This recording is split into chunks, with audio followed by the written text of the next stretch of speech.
ഞാൻ സ്വാതി.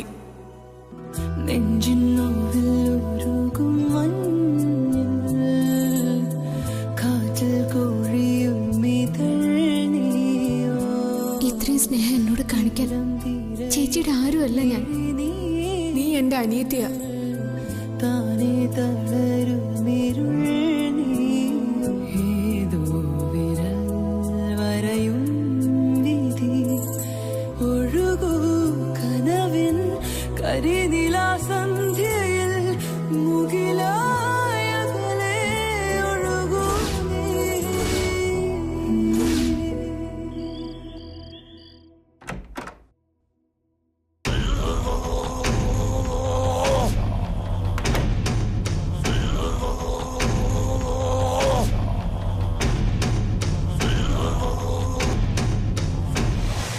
ഗൗതം, ആ chapter close ചെയ്തോ? ഗൗതം എന്നോട് സത്യം പറയണം. ഗൗതമാണോ ഇതിന് പിന്നിൽ? ആണെങ്കിൽ എന്നോട് കള്ളം പറയരുത്. ഇടിച്ച ആ വണ്ടി പോലീസ് കണ്ടെത്തിയതായി വിവരം കിട്ടിയിട്ടുണ്ട്. അതിന് പിന്നിൽ എനിക്ക് ഒരു പങ്കുമില്ലെന്ന് ഞാൻ നിന്നോട് പറഞ്ഞു കഴിഞ്ഞു. വല്യേച്ചിയുടെ മകൾ എന്റെയും കൂടിയാ. ആ കാര്യം ഗൗതം മറന്നു പോകരുത്. ഗൗതത്തിന് ഇതിൽ പങ്കില്ലെന്ന് പറഞ്ഞത് ഞാൻ വിശ്വസിക്കുന്നു. സത്യമായിട്ടും എനിക്ക് അറിവുള്ള കാര്യമല്ല. എന്റെ ടാർജറ്റ് സഞ്ജുവാ. പിന്നെ ഞാൻ എന്തിനാ ആ പെണ്ണിന്റെ ജീവൻ എടുക്കണം?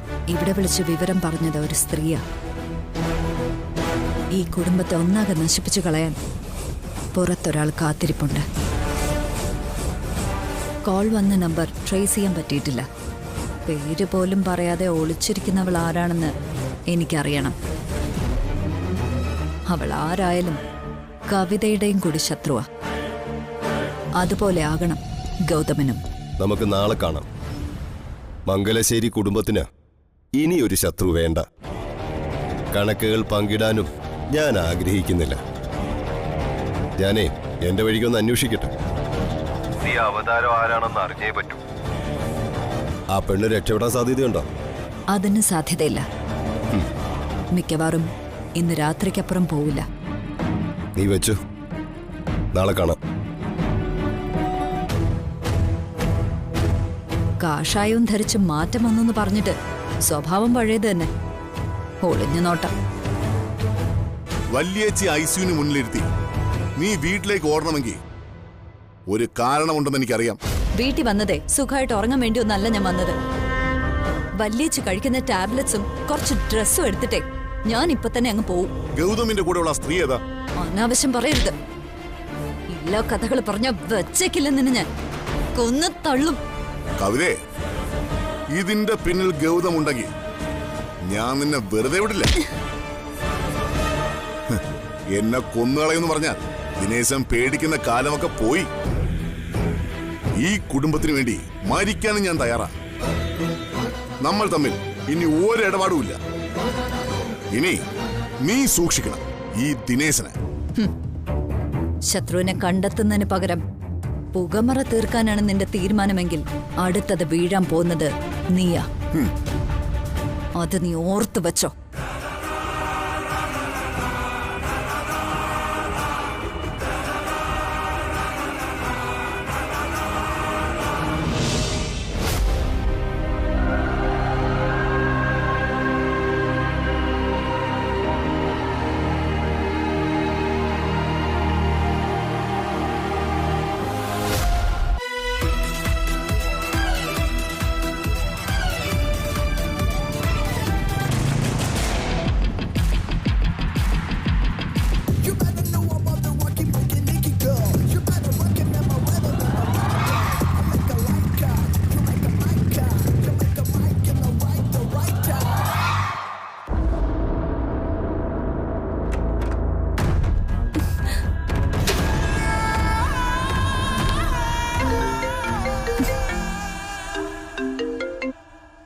പറയടി. വീഡിയോയോ? ആ നോക്കട്ടെ.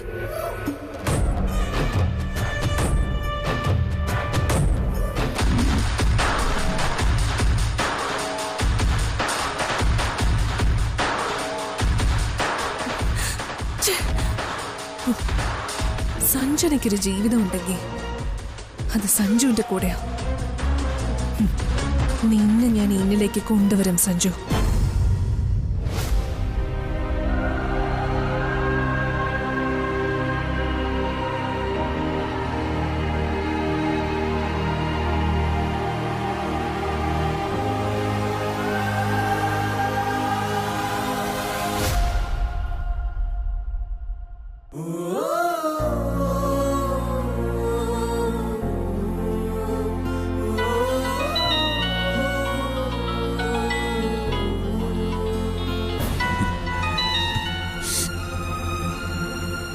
എന്താ സഞ്ജന? മനു വിളിച്ച് പറഞ്ഞ വിവരങ്ങളൊക്കെ ഞാൻ അറിഞ്ഞത് കേട്ടപ്പോ വലിയ വിഷമായി സഞ്ജു. സ്വാതിയുടെ ചിരിക്കുന്ന മുഖം മനസ്സിൽ വരുന്നത്. പാവം സ്വാതി. അതൊരു വെൽ പ്ലാൻഡ് മർഡർ അറ്റംപ്റ്റാ സഞ്ജന. ഇതാരും പറഞ്ഞതല്ല സഞ്ജന. ഞാൻ എന്റെ കൺമുമ്പിൽ കണ്ടതാ. എന്റെ കൺമുമ്പിൽ വെച്ചാ അത് നടന്നത്. അതിന് മാത്രം സ്വാതിയുടെ ശത്രുതയുള്ളത് ആർക്കാ സഞ്ജു? മനു പറഞ്ഞത് ഏതോ കുടുംബ ശത്രുവാ നിങ്ങളെ വേട്ടയാടുന്നതെന്നാ. എനിക്ക് അങ്ങനെ തോന്നുന്നില്ല. അങ്ങനെ ആരും ഞങ്ങൾക്കില്ല സഞ്ജന. ഒരു സ്ത്രീയുടെ അനോണിമസ് കോള് വന്നു, അത് സത്യമാ. എങ്കിൽ സഞ്ജുവിന്റെ ജീവിതം തകർത്ത് കളയാനുള്ള ആരുടെയോ ശ്രമമായിട്ട് ഇതിനെ കാണാൻ പറ്റും. ആര് തന്നെ ആയാലും ഞാൻ അവരെ വെറുതെ വിടില്ല. സ്വാതിയുടെ ദേഹത്തുനിന്ന് പൊടിഞ്ഞ ഓരോ തുള്ളി ചോരയ്ക്കും കണക്ക് പറഞ്ഞ് പകരം വീട്ടിയിരിക്കും ഞാൻ. അവളൊന്ന് കണ്ണു തുറക്കട്ടെ. അത് വേണം സഞ്ജു. ഞാൻ സഞ്ജുവിനെ ഇഷ്ടപ്പെട്ടിരുന്നു, സ്നേഹിച്ചിരുന്നു. പക്ഷേ സഞ്ജുവിന്റെ മനസ്സിൽ സ്വാതിയാണെന്ന് അറിഞ്ഞ് പിൻവാങ്ങിയവളാ ഞാൻ. സ്നേഹം പിടിച്ചു വാങ്ങാൻ കഴിയുന്നതല്ലെന്ന് ഞാൻ പഠിച്ചു. ഒരു തെറ്റും ചെയ്യാത്ത സ്വാതിയോട് ഈ ക്രൂരത ചെയ്തത് ആരായാലും അവരെ വെറുതെ വിടരുത്.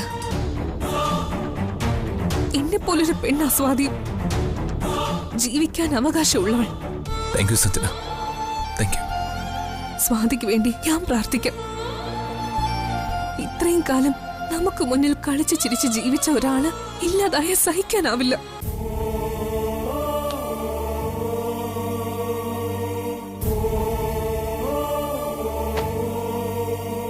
അവള് തിരിച്ചു വരും സഞ്ജു. അവളോട് ഇത് ചെയ്തവർ ഒരു കാലത്തും സമാധാനം എന്തെന്നറിയില്ല. നാളെ ഞാൻ വരാം സഞ്ജു. സഞ്ജു ധൈര്യമായിട്ടിരിക്കെ. സ്വാതിക്ക് ഒന്നും സംഭവിക്കില്ല. മനസ്സതാ പറയുന്നത്. ഒന്നിച്ചു ജീവിക്കാൻ നിങ്ങൾ കണ്ട സ്വപ്നം സാക്ഷാത്കരിക്കും. Thank you Sanjana. ഞാൻ വിളിക്കാം. ഗുഡ് നൈറ്റ് പറയുന്നില്ല. സഞ്ജുവിന് മാത്രമല്ല, എനിക്കും ഈ രാത്രി ഉറങ്ങാൻ കഴിയില്ല. ബൈ.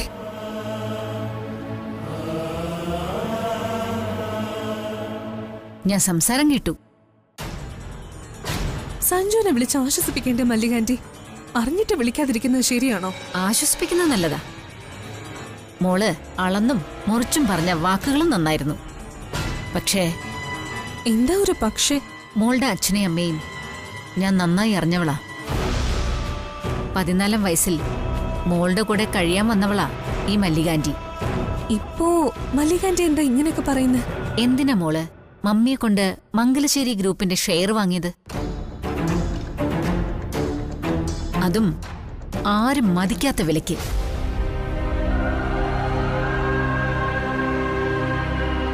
മനസ്സിലിപ്പോഴും ആ സ്വപ്നം മോള് താലോലിക്കുന്നുണ്ടെന്ന് മല്ലികാന്റിക്കറിയാം.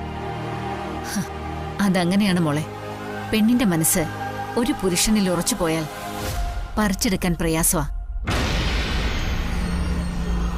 എന്നാ പുരുഷൻ ഒരു കാലത്തും അങ്ങനെയല്ല. അവൻ ഒഴുക്ക് നോക്കി ഒഴുകിപ്പോവും. അവനെ ഒരു കരയ്ക്ക് കൊണ്ട് അടുപ്പിക്കേണ്ടത് പെണ്ണിന്റെ മിടുക്ക. മല്ലികാന്റിയുടെ ഈ തത്വചിന്തയൊന്നും എനിക്ക് മനസ്സിലാവുന്നില്ല. എന്തെങ്കിലും പറയാനുണ്ടെങ്കിൽ സ്ട്രെയിറ്റ് ആയിട്ട് പറയണം. ഇതിലും സ്ട്രെയിറ്റ് ആയിട്ട് മല്ലികാന്റിക്ക് മോളോട് പറയാനൊന്നുമില്ല. സഞ്ജുവിനെ വിധിച്ച പെണ്ണ് ആരാണെന്ന് ദൈവത്തിന് മാത്രമേ അറിയാവൂ. വിധിച്ചതും കൊതിച്ചതും എന്ന് മോള് കേട്ടിട്ടില്ലേ? അതിനൊരു സമയമാവുമ്പോ ദൈവം തന്നെ വഴികളും തുറക്കും. ആ വഴി ഇപ്പൊ തുറക്കുന്നത് മോളിലേക്കാ.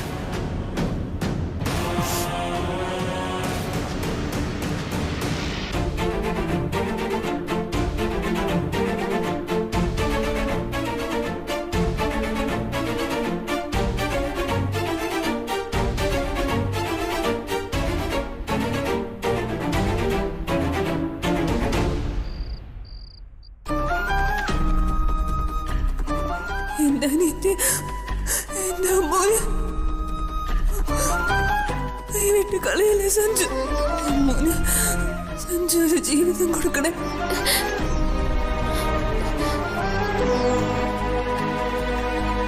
സഞ്ജു എന്താ പറഞ്ഞ? എന്താണെങ്കിലും എന്നോട് മറക്കാതെ ദിനേശേട്ടനൊന്ന് പറ. ഇനി മറച്ചിട്ട് ഒളിച്ചിട്ട് എന്ത് കാര്യമുള്ളത്?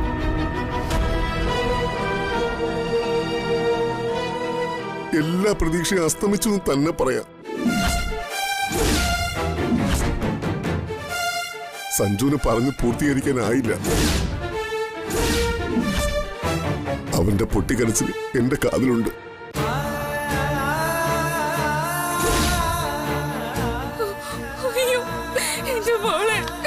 നീ കരഞ്ഞ് ബഹളം ഉണ്ടാക്കാതിരിക്കുക. അമ്മു കേട്ടാൽ അവർക്ക് സഹിക്കാനാവില്ല. ഇതെങ്ങനെ സഹിക്കും ദിനേശേട്ടാ? എന്ത് ചെയ്യാനാവും? വിധിക്ക് മുന്നിൽ മനുഷ്യന് ഒന്നും ചെയ്യാനാവില്ല.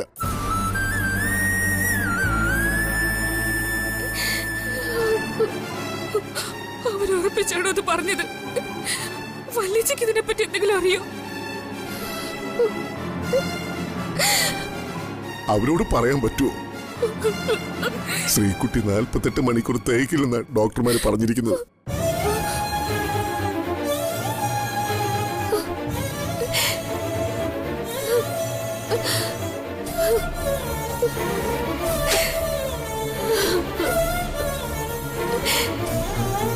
മറ്റൊരു ഹോസ്പിറ്റലിലേക്ക് മാറ്റാനും കഴിയില്ല.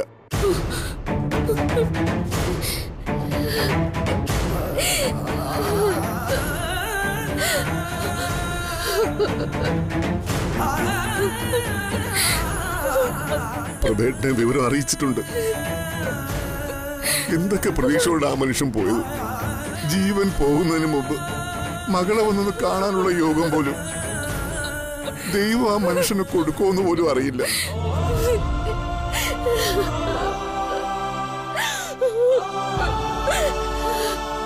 മകളുടെ കല്യാണത്തിന് വരാൻ കാത്തിരുന്നതാ. വിധി മറ്റൊന്നായിപ്പോയി.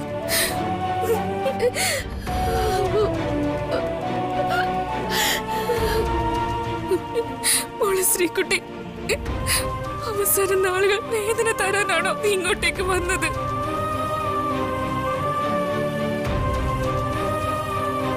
നിന്നെ കണ്ടിട്ട് കൊതി തീർന്നില്ല.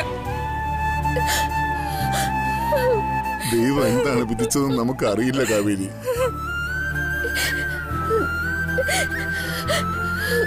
കാര്യങ്ങളുടെ പോക്ക് കണ്ടിട്ട് എനിക്ക് അങ്ങനെ തോന്നുന്നത്. സഞ്ജുവിന്റെ കല്യാണം കഴിഞ്ഞ നിലയ്ക്ക് ഇനിയൊരു താലിയിട്ട് പാടില്ലെന്ന ജ്യോതിഷ വിധിയിൽ നിന്നും മനസ്സിലായത്. അതൊക്കെ തിരിച്ചറിഞ്ഞ അവൻ ശ്രീകുട്ടിയുടെ കഴുത്തിൽ താലിയിട്ടാനിരുന്നത്. ദിനേശേട്ടൻ പറയുന്നത് സത്യ. അടുത്ത മാസം പ്രഭേട്ടൻ വരുമെന്ന് വല്ലിച്ച് പറയുകയും ചെയ്തു. പ്രഭേട്ടൻ വന്നാലുടനെ അവരുടെ കല്യാണമായിരുന്നു. അമ്മൂനെ ഒഴിവാക്കിയിട്ട് സഞ്ജുവിന് മറ്റൊരു പെണ്ണിന്റെ കഴുത്തിൽ താലി കെട്ടാനാവില്ലെന്ന ഇതിൽ നിന്നും തെളിയുന്നത്.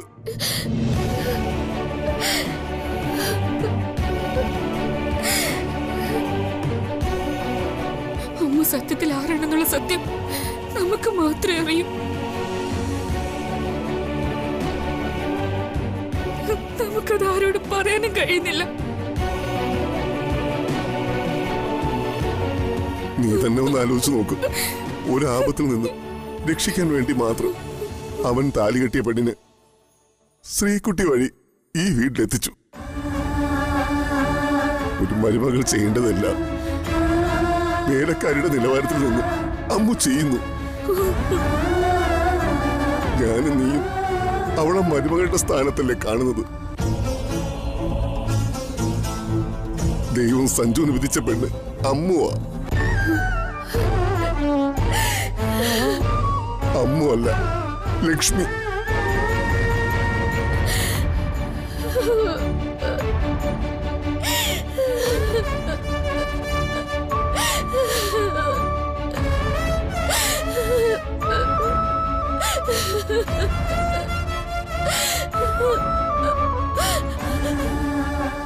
മോളെ ശ്രീകുട്ടി, അവസാന നാളുകൾ വേദന തരാനാണോ നീ ഇങ്ങോട്ടേക്ക് വന്നത്?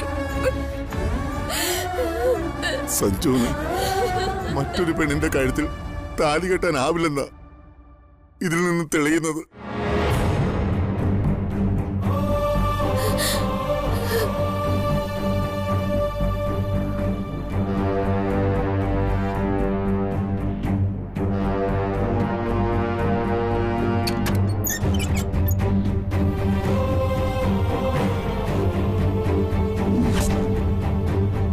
എന്റെ ചേച്ചി ഇല്ലാതായി എനിക്കൊരു ജീവിതം തരാനാണോ ദേവി പോകുന്നേ?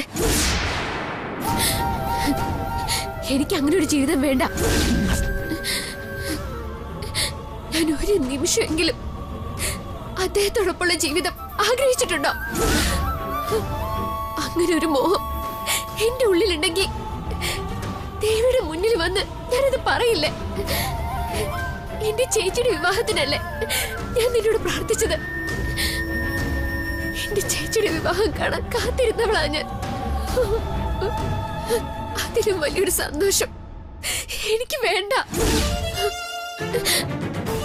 അതറിഞ്ഞു വെച്ച് എന്നെ ചതിക്കാൻ നിനക്ക് എന്തൊരു മനസ്സ് വന്നു? ഇത്രയ്ക്ക് കഠിനമാണോ നിന്റെ മനസ്സ്? ഇതാണോ നിന്നെ ഉപാസിച്ച് ജീവിക്കുന്ന ഈ വീട്ടിലുള്ളവർക്ക് നീ കൊടുക്കുന്ന വിധി? ഓർമ്മ വെച്ച കാലം മുതൽ കേൾക്കുന്നതാ എന്റെ അമ്മയും അച്ഛനും ദേവിയെ ഭജിച്ചു കിട്ടിയ കുഞ്ഞാണ് ലച്ചുന്ന്. എന്നിട്ട് ഇന്നാളെ നീ എന്നോട് ചെയ്ത ക്രൂരതകൾ എന്തൊക്കെയാ? പെറ്റമ്മയുടെ മുഖം ഒന്ന് കാണാനുള്ള ഭാഗ്യം നീ എനിക്ക് തന്നില്ല. ഞാൻ ഭൂമിയിൽ വീണ നിമിഷം നീ എന്റെ അമ്മയെ തട്ടിയെടുത്ത്. മുലപ്പാലിന്റെ രുചി ഞാൻ അറിഞ്ഞിട്ടില്ല. ബാല്യത്തിലെത്തുന്നതിന് മുന്നേ നീ എന്റെ അച്ഛനെയും കൊണ്ടുപോയി എന്നെ അനാഥയാക്കി.